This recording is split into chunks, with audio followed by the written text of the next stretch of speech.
पिछले लेक्चर में मैंने आप लोगों को कार्ल पियर्सन का सहसंबंध गुणांक निकालने की प्रत्यक्ष रीति बताई। पहले बताई गई रीति में आप लोगों ने यह देखा कि विभिन्न मूल्यों का विचलन वास्तविक समांतर माध्य के आधार पर निकाला गया। यदि वास्तविक समांतर माध्य पूर्णांक में आता है तब तो उससे विचलन निकालने में और आगे की गणन प्रक्रिया करने में कोई परेशानी नहीं होती और कोई असुविधा नहीं होती है। परंतु जब समांतर माध्य दशमलव में आ जाता है तो गणन प्रक्रिया बढ़ जाती है और बड़ी असुविधा का सामना करना पड़ता है। इस असुविधा से बचने के लिए ही संक्षिप्त विधि का प्रयोग किया जाता है। संक्षिप्त विधि में जैसा कि आप जानते हैं, दिए गए समांक मूल्य माला में से किसी एक मूल्य को कल्पित माध्य मान लिया जाता है जो कि पूर्णांक होता है। फिर इसी कल्पित माध्य से सभी पदों का विचलन ज्ञात किया जाता है और फिर उससे सहसंबंध गुणांक की गणना की जाती है।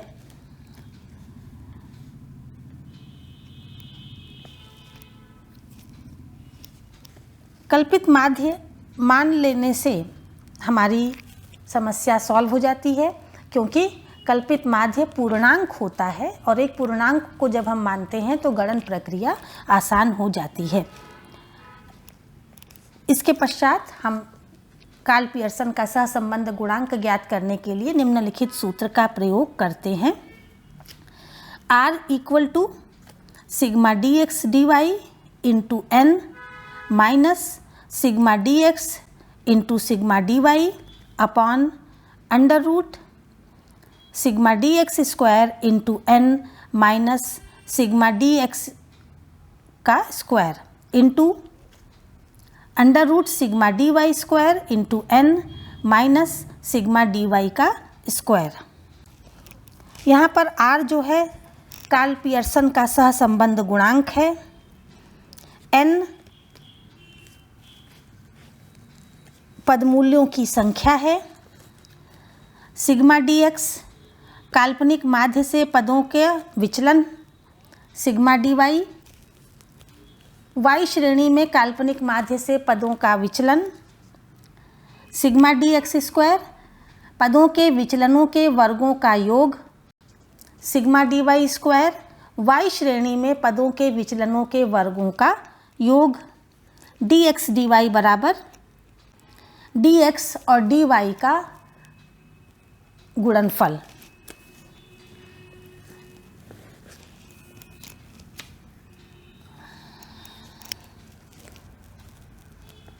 इसकी क्रियाविधि नोट कीजिए। सर्वप्रथम हम x श्रेणी में दिए गए पदमूल्यों में से किसी भी एक मूल्य को कल्पित माध्य मान लेते हैं। सेकंड, प्रत्येक पदमूल्य में से कल्पित माध्य का विचलन ज्ञात कर लेते हैं। विचलनों में जो कल्पित माध्य से छोटे हैं वो ऋणात्मक आते हैं और जो कल्पित माध्य से बड़े हैं वो धनात्मक प्राप्त होते हैं। तो ऋणात्मक मूल्य और धनात्मक मूल्य को अलग अलग जोड़ करके उसका विचलन ज्ञात कर लेते हैं और जो बड़ा होता है उसका चिन्ह लगाया जाता है। इस प्रकार हम सिग्मा dx प्राप्त कर लेते हैं। नेक्स्ट कॉलम हम सिग्मा dx स्क्वायर का बनाते हैं। इसमें dx इंटू dx करके हम dx स्क्वायर प्राप्त करते हैं। इस प्रकार जो ऋणात्मक मूल्य है वह धनात्मक में बदल जाता है। सेम यही प्रक्रिया हम y सीरीज़ में भी अपनाते हैं। y श्रेणी में भी दिए गए पदमूल्यों में से किसी एक मूल्य को कल्पित माध्य मान लेते हैं। इस कल्पित माध्य का प्रत्येक पद से विचलन ज्ञात करते हैं। विचलनों में कुछ धनात्मक हैं, कुछ ऋणात्मक हैं। उनका धनात्मक को अलग जोड़ लेते हैं, ऋणात्मक को अलग जोड़ लेते हैं और उनका विचलन निकाल लेते हैं। इस प्रकार हम y सीरीज़ का सिग्मा dy प्राप्त करते हैं और यहाँ भी धनात्मक और ऋणात्मक मूल्य में जो बड़ा होता है उसका चिन्ह लगाते हैं। फिर नेक्स्ट कॉलम हम dy स्क्वायर का बनाते हैं, dy into dy equal to dy square. इस तरह से जो ऋणात्मक मूल्य है वह भी धनात्मक में बदल जाता है और अंत में इसका योग करके हम सिग्मा dy स्क्वायर प्राप्त कर लेते हैं। नेक्स्ट कॉलम हम dx dy का बनाते हैं।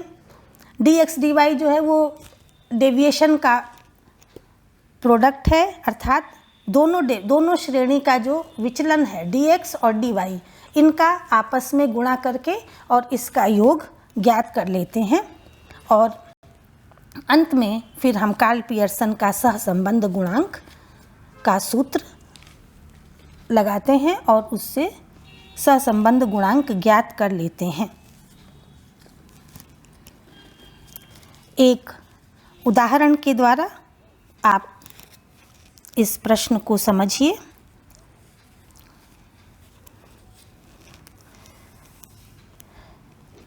निम्नलिखित सारणी से कार्ल पियर्सन का सहसंबंध गुणांक ज्ञात कीजिए। x श्रेणी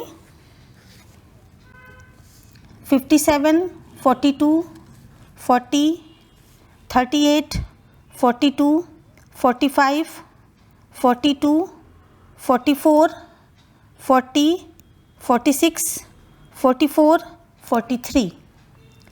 y श्रेणी 10, 26, 30, 41, 29, 27, 27, 19, 18, 19, 31, 29।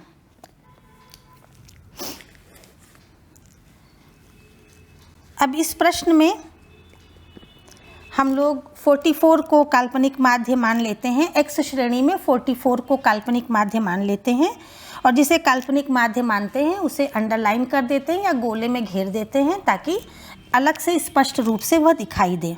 तो यहाँ हम लोग 44 को मानते हैं। पहला पद मूल्य है 57।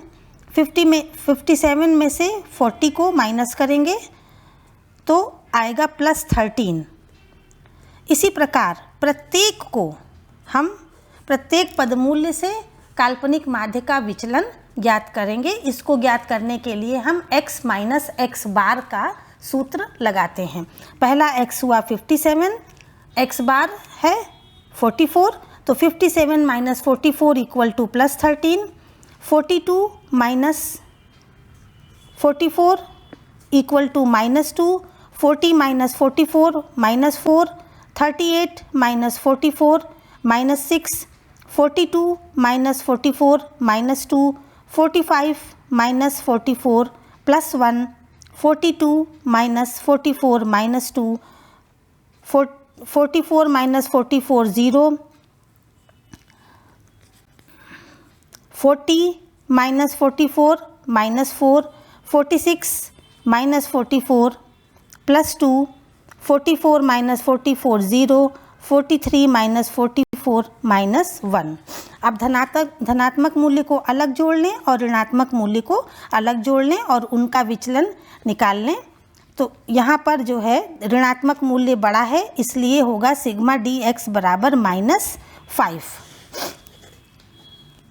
नेक्स्ट स्टेप हमारा होगा डेविएशन का स्क्वायर। डेविएशन का स्क्वायर निकालने के लिए dx इंटू dx।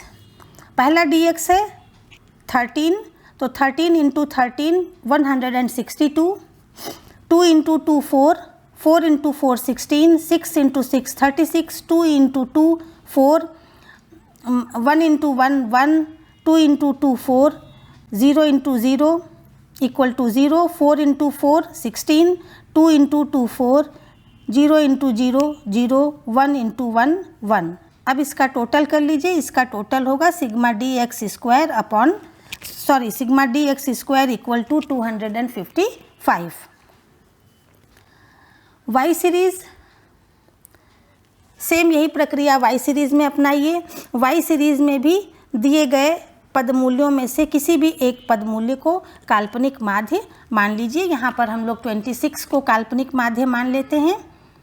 तो पहला dy है 10 और आपका डी वाई स्क्वायर, अरे सॉरी, वाई बार है 26 या काल्पनिक माध्य है 26, तो x माइनस एक्स बार, तो 10 माइनस 26 इक्वल टू माइनस 16, 26 इन minus 26 equal to 0, 30 minus 26 plus 4, 41 minus 26 plus 15, 29 minus 26 plus 3, 27 minus 26 plus 1, 27 minus 26 plus 1, 19 minus 26 minus 7, 18 minus 26 minus 8, 19 minus 26 minus 7, 31 minus 26 plus 7, sorry plus 5, 29 minus 26 plus 3। यहाँ भी ऋणात्मक मूल्यों को अलग जोड़ लें, धनात्मक मूल्यों को अलग जोड़ लें, दोनों का अंतर ज्ञात करें। यहाँ पर भी ऋणात्मक मूल्य बड़ा है, इसलिए सिग्मा डी वाई बराबर -6।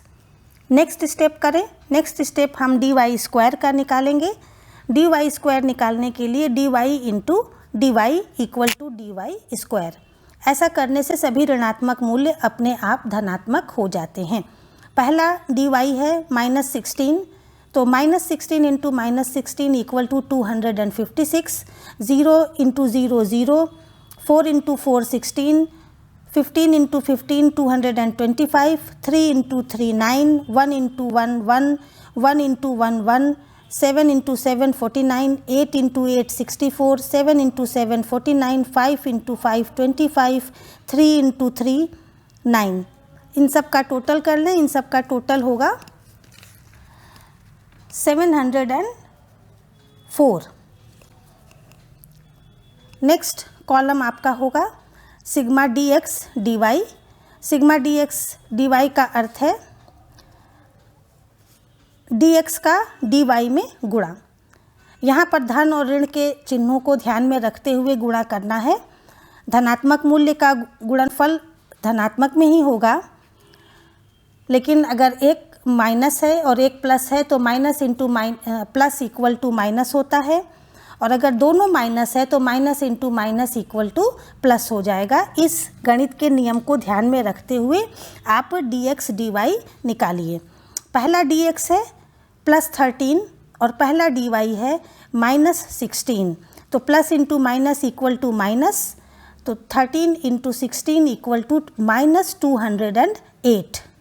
फिर -2 into 0 equal to 0, -4 into +4 equal to -16, -6 into +15 equal to -90, -2 into +3 equal to -6, +1 into +1 equal to +1, -2 into +1 equal to -2, 0 into -7 equal to 0, -4 into -8 equal to 30 +32, क्योंकि minus into minus equal to plus, +2 into -7 equal to 14, -14, 0 into 5 equal to 0, -1 equal to +3 equal to -3। इसका total कीजिए। इसका यहाँ भी ऋणात्मक मूल्यों को अलग जोड़ लीजिए, धनात्मक मूल्यों को अलग जोड़ लीजिए, आपस में उनको घटा लीजिए, और घटाने के बाद आपका आएगा 306। और इसमें जो बड़ा है उसका चिन्ह लगाइए। यहाँ पर ऋणात्मक मूल्य बड़ा है, इसलिए sigma d x d y बराबर -306। अब इसके बाद आप अपना सूत्र लिखिए। सूत्र हम आपको पहले भी बता चुके हैं। Sigma r equal to sigma d x d y into n minus bracket में लिखिए sigma d x bracket closed into sigma d y upon √ sigma d x square into n minus sigma d x का square under root sigma d y square into n minus sigma d y का square equal to sigma d x d y की जगह लिखिए -306 into N के स्थान पर 12 minus bracket में लिखिए -5 into -6 upon under root sigma d x square के स्थान पर 255 इंटू एन के स्थान पर 12 माइनस ब्रैकेट में लिखिए 0.5 का whole square into under root sigma d y square की जगह 704 इंटू 12 माइनस ब्रैकेट में -6 का whole square. Next equal to, अब sigma d x d y में n का गुणा कर दीजिए, वो हो जाएगा -3672 और 6 और 5 का आपस में गुणा कर दीजिए -30। -30 इसलिए होगा कि -5 और -6 का आपस में गुणा करिए तो ये +30 हो जाएगा, और जब आप ब्रैकेट ओपन करेंगे तो वहाँ पे मल्टीप्लिकेशन का साइन लगेगा और माइनस पहले है, ब्रैकेट में प्लस है तो minus into plus equal to minus, तो 3672 माइनस 30 अपॉन अंडर रूट 255 में 12 का गुणा कर दीजिए तो हो जाएगा 3060 माइनस, यहाँ भी वही नियम लगेगा, -5 इंटू -5 इक्वल टू +25 और ब्रैकेट ओपन कीजिए तो ब्रैकेट के बाहर है माइनस, ब्रैकेट के अंदर है प्लस, बीच में मल्टीप्लिकेशन का साइन लगेगा तो minus into plus equal to minus, तो 3060 माइनस 25। फिर अंडर रूट 704 में 12 का गुणा करिए तो 6448 माइनस 36 इक्वल टू, अब 3672 में 30 माइनस कर दीजिए तो -3702, सॉरी माइनस आप करेंगे तो दोनों ही माइनस है, तो माइनस और माइनस जब माइनस किया जाएगा तो वो प्लस हो जाता है, लेकिन साइन जो है वो माइनस का लगता है, तो -3672 में से -30 को माइनस कीजिए तो ये हो जाएगा -3702। इसका अंडर रूट निकालिए तो ये हो जाएगा 3035 into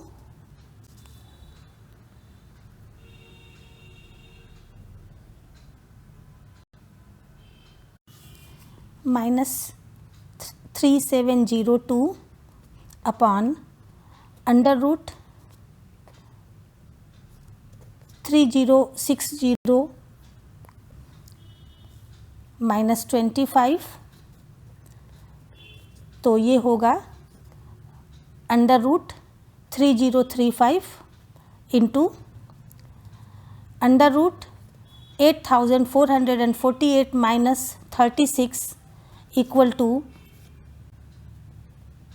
under root 8412 equal to 3702 upon 55.2 into 91.7 equal to -3702 upon 5061.8 equal to -0.73 approx. Karl Pearson का सहसंबंध गुणांक बराबर -0.7313 के लगभग। संक्षिप्त विधि से सहसंबंध गुणांक ज्ञात करने के लिए 3-4 सूत्र हैं जिसमें मुझे सबसे सरल यही लगा, इसलिए मैंने इसकी व्याख्या की। आप लोग यदि चाहें तो विभिन्न पुस्तकों में, जैसे